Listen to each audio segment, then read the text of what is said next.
Hi,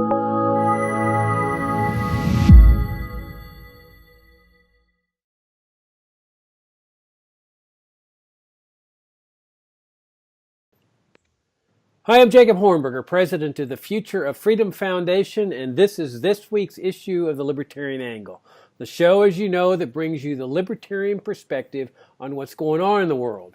I'm joined, as I am every week, by my co-host Richard Ebeling, who teaches economics at the Citadel, and we're pleased and honored to have a special guest with us today, Doug Bandow from the Cato Institute. Richard, first of all, welcome. It's great to be here with our viewers and listeners and our special guest. Thanks for being with us, Doug. Absolutely. Glad to be on. Yeah, great to see you again, Doug. Well, Doug, you're one of the foreign policy experts at the Cato Institute. Your writings are prolific in this area, and we really wanted to have you on the show, especially because of what's going on in Korea. I mean, we see the problems of foreign interventionism all across the world, but everything's coming to a head, it seems, with the Korea situation. Now with Trump agreeing to meet with Kim Jong-un, the dictator of North Korea. And so why don't we start there? Would you give us you've written so much on the Korea crisis. Would you give us your background and your perspectives on what's going on in that part of the world? Well, yeah, North Korea is a great challenge for us, of course. This goes back to World War II, division of the peninsula, Korean War. I mean, a lot of history there. And, this is an evil regime, but it's also, in my view, a rational one. And frankly, if you're a rational, dictator, you want to make sure the U.S. doesn't bomb you. They're looking at nuclear weapons, frankly, as a deterrence. I was in North Korea last June. These people are very clear. They view the U.S. as having a hostile policy, which it does. I mean, the U.S. might justify that, but if you're sitting in Pyongyang, you look at the U.S. as an enemy. And they particularly point to not only Afghanistan and Iraq, but they point to Libya, where the U.S. made a deal with the old dictator. He gave up his nukes, he gave up his missiles. We were going to be friends. And the U.S. and Europe said, oh, what a nice opportunity, and took him out. And he died a very unpleasant death, which you can find on YouTube. I mean, this was not, a very pleasant way to go. The North Koreans have watched this. They understand that nukes really is the primary deterrent here. And I think that's what they're after. They want to make sure the U.S. never screws with them. Well, unfortunately, from an American standpoint, that means the North at some point might be able to drop a big one on Los Angeles or Seattle, or perhaps even closer to Washington, D.C. area, or the East Coast, where all three of us are.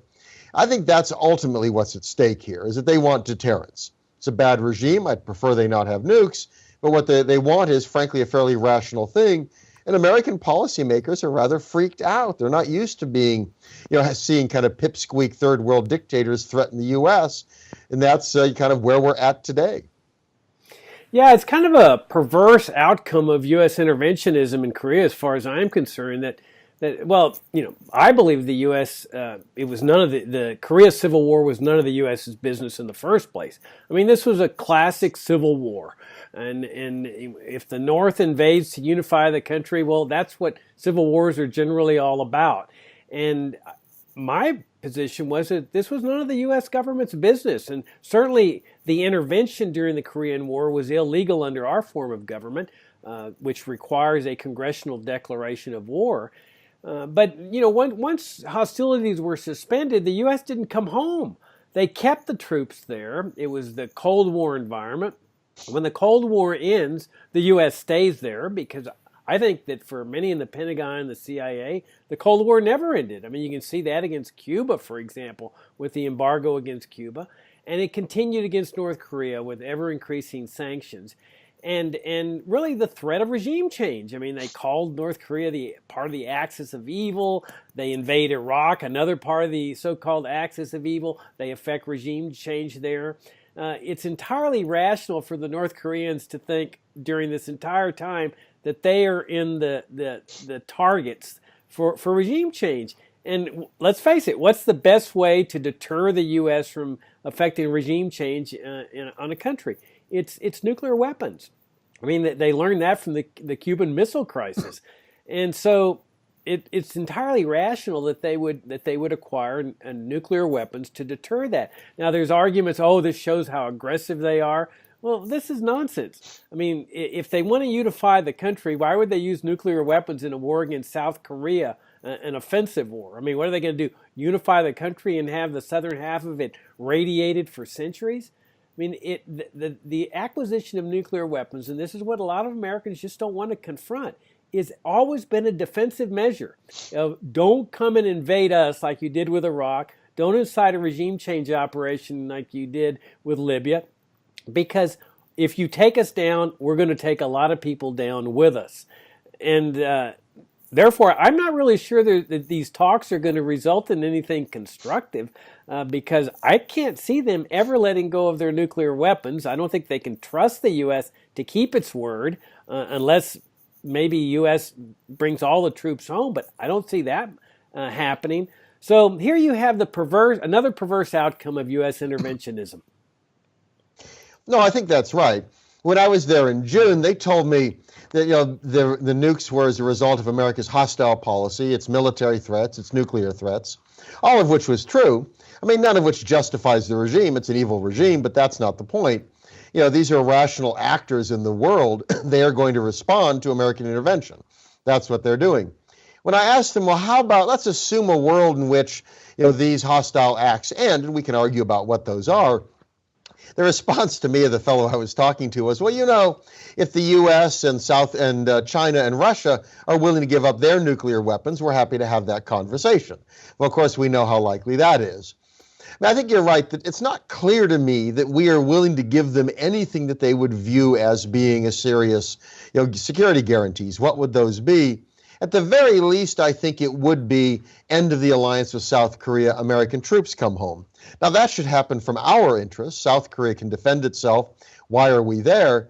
But it's not clear to me even then that they necessarily would view that as enough security. And there are a lot of folks here in the U.S. who are freaked out at the idea that the U.S. might do that. They're afraid, actually, that Donald Trump might agree to that. And to me, that is the critical point, that shows us their hierarchy of priorities. If you tell them, I'll tell you what, we can get rid of North Korean nuclear weapons, but it requires us to give up the alliance, bring the troops home, they start shouting no. Well, at that point then that alliances have lost any sense of being a means to an end. They're now an end. We have to have the alliance, even if it means there's a nuclear North Korea. Well, if that's the case, why are you whining about a nuclear North Korea? You're telling me the alliance is more important than getting rid of the nukes. I've lost all respect for you. Richard? That sort of raises sort of the broader context because of the issue you've raised, is that we are in a changing world right now. For most of the post-World War II period, because of the devastation of the Second World War on so much of Asia and especially Europe, we were the only major industrial and economic power in the world. And the Russians, of course, then built up their nuclear arsenal to a great extent with the secrets that they stole from Los Alamos and whatever. But the fact is that it was a bipolar world, and it seemed to be again dominated mostly by the U.S. in a good part of the post-war period, post-Cold War period.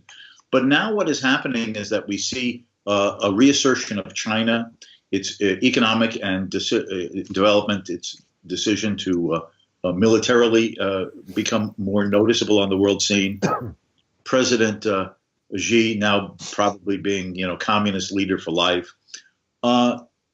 Many of our conservative and even some classic liberal friends of ours say that non-intervention sounds good. It seems to be consistent with the principles, but we live in a world in which there's a lot of street gangs, street corners, and countries like China or rogue countries like North Korea are such as this. Surely we can't just step back and stay within the 3-mile limit and watch Asia become dominated more by China, its string of military and port bases around the world, it's grabbing concessions from African countries.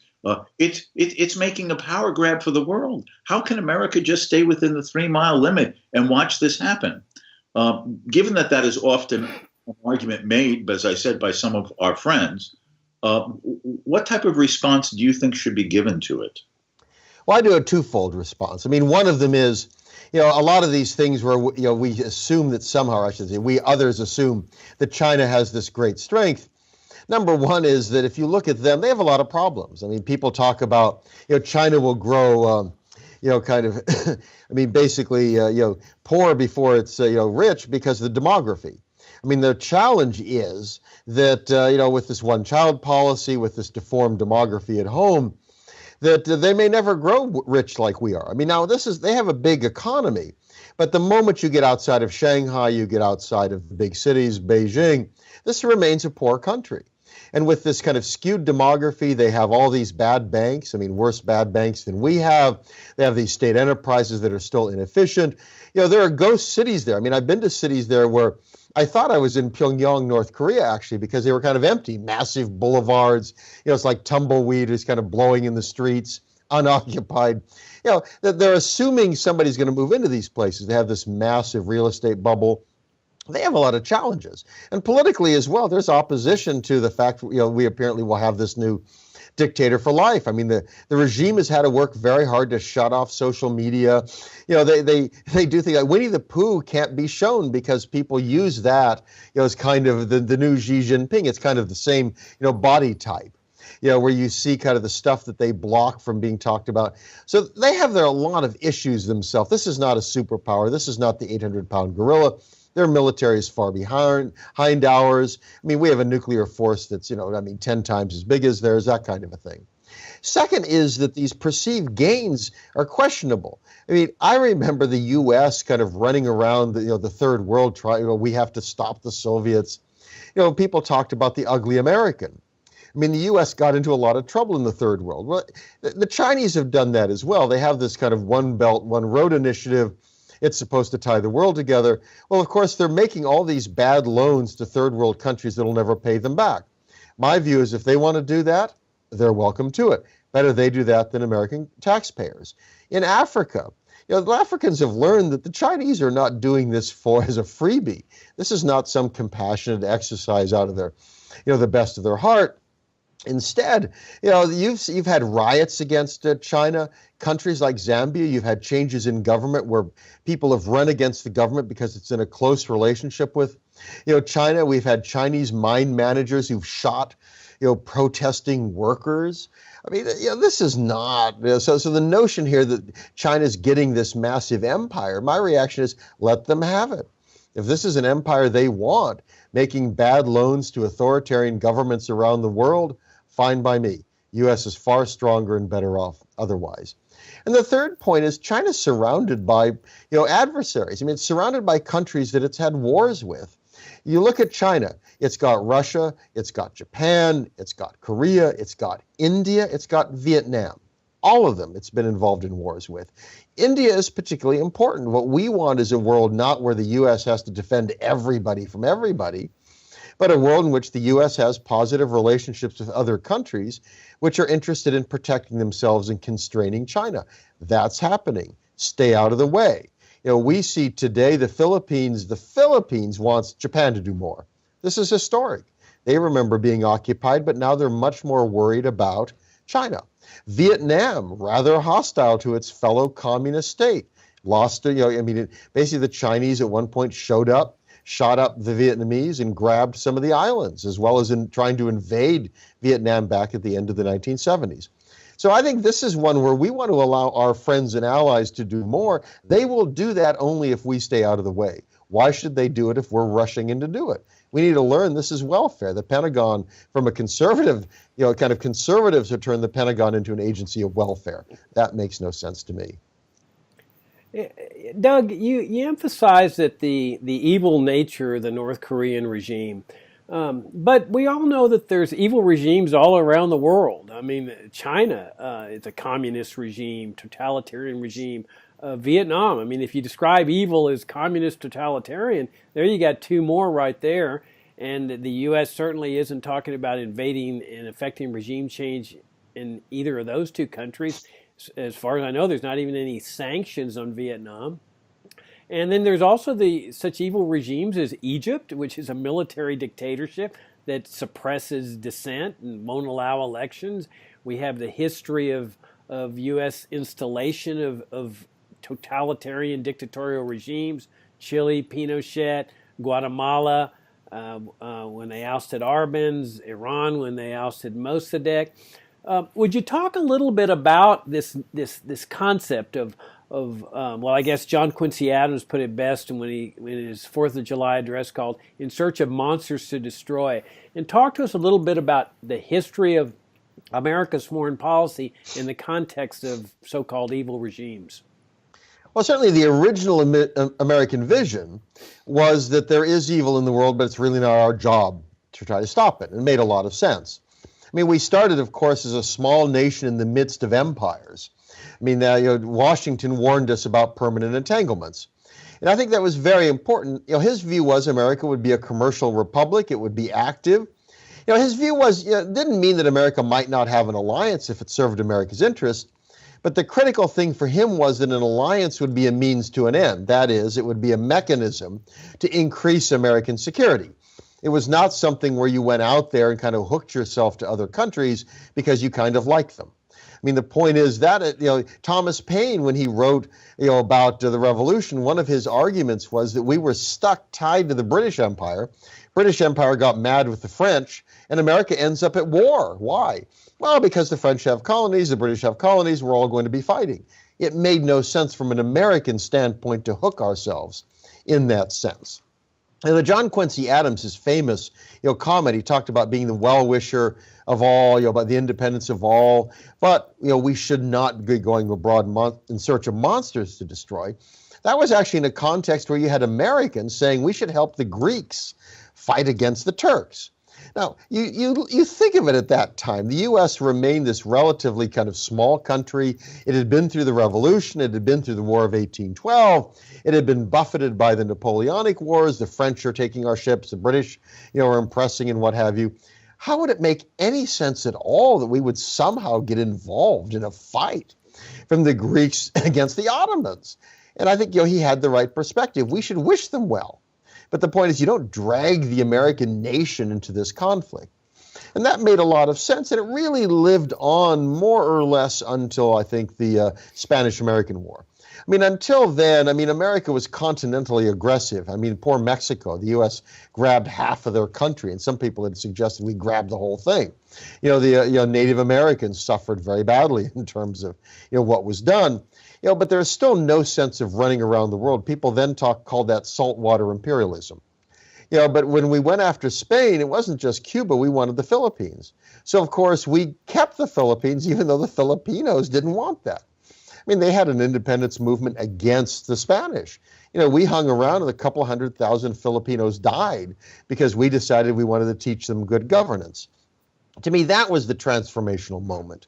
That brought us into this notion that, number one, we'd be very active overseas, and number two, if those foreigners were stupid enough not to realize how wonderful we were, we'd kill them. That would take care of the problem. We had good old Teddy Roosevelt and others. We're very frankly imperialists. They didn't think very much about these foreign peoples. We should take care of the problem. And I think that launched us, of course, then into the the 20th century. World War I, very active intervention throughout Latin America. That our whole history. The intervening against Allende, in Chile was certainly kind of part of a long process, which you saw in Nicaragua and elsewhere, of us doing that. We have a very ugly history to live down there. You look at the Cold War, one could argue, there were hard choices to make. My view is the good news today is that's all over. So forget all those arguments, but we're still doing it. We like al-Sisi because he's supposed to be anti-terrorism or something. He's worse than Mubarak in Egypt. Look at the Saudi royals. We have this, the crown prince is wandering the world proclaiming himself to be a reformer. Isn't that wonderful? Of course, people are still in jail. Raif Badawi, who's a blogger, ended up with a sentence of 10 years and 1,000 lashes. His human rights lawyer ended up in prison for 15 years. This guy just shook down the corporate elite, locked them all up at the Ritz-Carlton, had a number of them tortured, and demanded they sign over their assets. But he's wandering around the globe telling everyone how wonderful he is. No elections, no churches, no temples, no synagogues, nothing. This is a very unfree society. So you're absolutely right. And unfortunately, we still do this. And, people hate us because of it. Think of Yemen. We're helping the Saudis kill Yemenis. These people know these are U.S. munitions. The U.S. is refueling Saudi airplanes. The U.S. is helping with targeting. I think over the long term, we may find, terrorist attacks against us as a result. If I was a Yemeni, I'd blame America. We're helping, this awful attack on their own country. If I can sort of switch to a different geographical area to get your perspective on a few things. There is a lot of verbal bluster and sable rattling by the Russians in places like Syria. There is the seemingly internal feuds and trends going on in the European Union right now. Perhaps you could sort of do a two-layered comment about that. One, how do you perceive the Russian place in the world? How does this relate to what's going on inside the European Union? And then what you think America's attitude or response should be to this in comparison to what seems to be the mindset in Washington, D.C.? Well, what's interesting is today, of course, Democrats have suddenly remembered why they don't like Russia. I mean, they were at one point were much more friendly than, say, conservatives and Republicans towards the Soviet Union to Russia. I mean, back in 1984, Teddy Kennedy, as I remember, sent messages, to the, Andropov, the Soviets, saying, we want to help you out. Maybe you could bring some people over. We'll get them on TV. And now, of course, we're told that somehow Russia is this vast threat. It's a reincarnation of the Soviet Union, that Vlad, the Impaler, wants to take over the world or something. I mean, in my view, it's all very silly. I mean, Vladimir Putin is not, a guy that I would choose to vote for. Of course, there are a lot of American politicians and presidents I wouldn't vote for either. But, we can all agree that, okay, Vladimir is probably not, our embodiment of, I don't know, the reincarnation of Thomas Jefferson or something. But the notion that somehow he's, wants to do America ill, I think, really doesn't understand what he's about. That what the Russians are doing, in my view, that what we see today in Russia is kind of a pre-1914, Russian empire, a great power. It's basically, respect us, respect our interests, don't screw with our borders, don't invade us, but otherwise, look, they're not very interested. I mean, the Russian Empire wasn't a particularly pleasant place, but it was not one that was wandering around the world, invading other countries, bombing other countries, that kind of a thing. Very limited, I think, in its views. Very concerned about having a hostile alliance, and from its perspective, NATO is a hostile alliance, show up on its doorstep and want to continue. I mean, bring in Ukraine and Georgia, particularly Ukraine. Ukraine historically was part of both the Soviet Union and the Russian Empire. Now, I believe it's great the Ukrainians want to be independent. Absolutely, they should be independent. But from a Russian perspective, bringing that country into the anti-Russia alliance really is just extraordinary, especially because it's pretty clear, the Bush administration, that is Bush 1, not Bush 2, made promises to Gorbachev and other Russian officials. The expectation was NATO would not expand. And you can understand that, hey guys, let Germany reunite, don't worry about it, be mellow, take your troops back. And then once they did so, it's like, oh, fooled you. And off we went. And I think there the Clinton administration deserves, the particular blame because they were kind of cheerleading this expansion. So I think the context with Russia is they have perceived the U.S. lying to them, cheating them, playing games here and threatening their security. They look at Serbia, a historically allied country. The U.S. goes in and dismembers it. We have these colored revolutions, which the U.S. supports. Well, it's fine if Georgia and other countries want revolutions, no problem, but the U.S. is in there. And then it happens, of course, in Ukraine, where American officials are wandering around supporting a street putsch against the elected president who is viewed as friendly towards Russia. I tell people, look, what if this happened in Mexico? The Russians show up, they engineer a street putsch against the pro-American elected government. How do you think American officials would respond?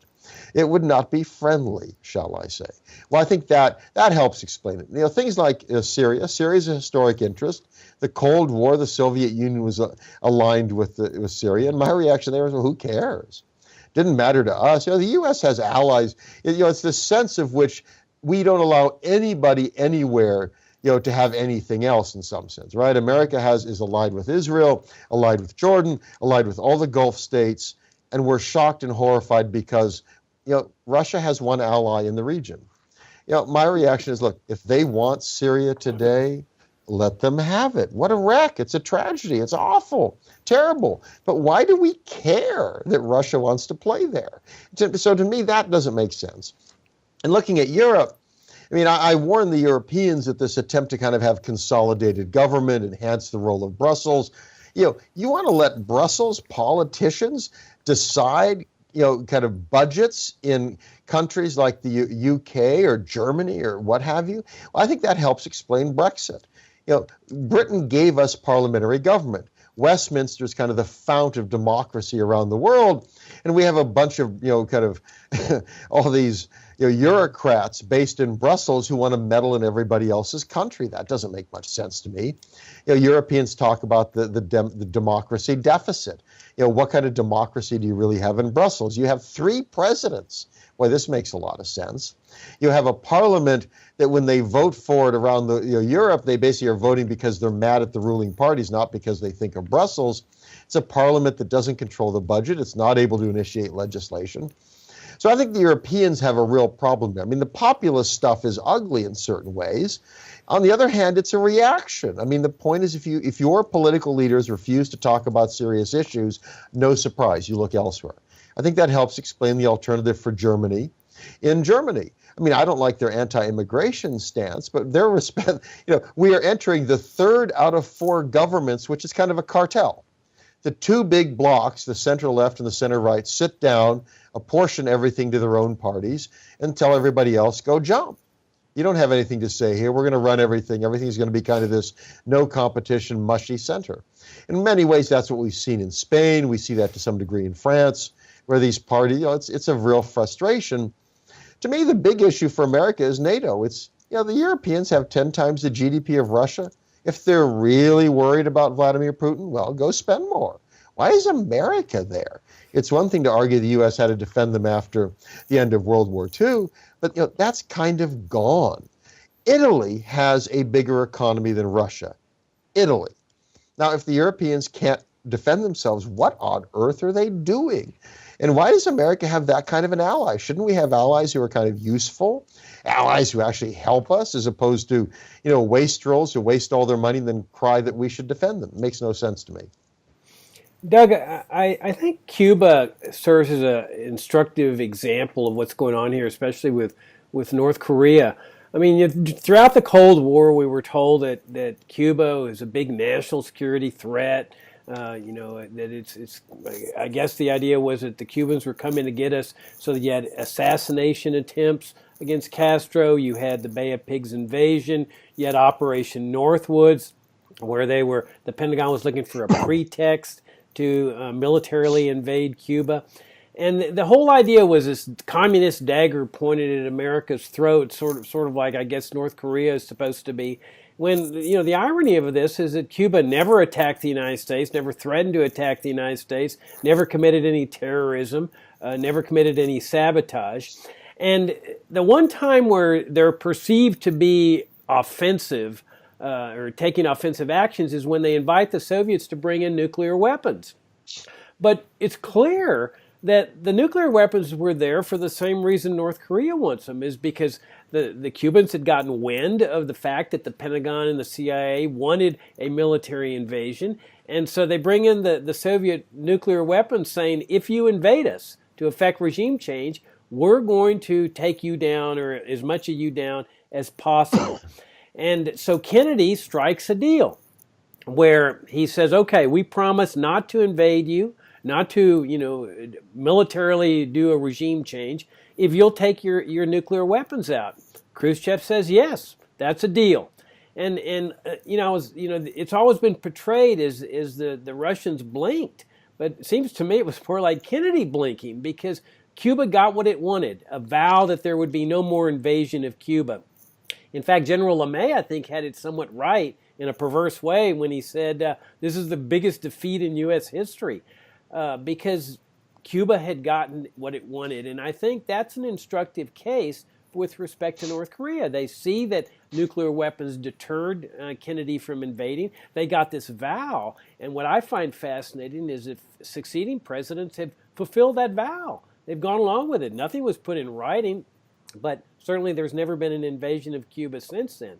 The question is whether the North Koreans can believe a vow by Trump without some kind of peace treaty ending the war and the troops come home.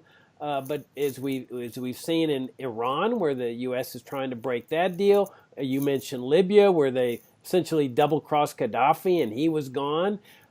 You see the U.S. breaking its word there in with respect to NATO expanding. So while there's parallels, it seems to me that it's difficult to draw a straight parallel here because of the lack of trust that people can have in U.S. officials today. Well, I think you're right. And I think the irony is that while Kennedy tried to present this as a great victory, and I'm a little surprised the Russians let him do it, because it's not only the promise not to invade, but America took its nuclear tipped missiles out of Turkey.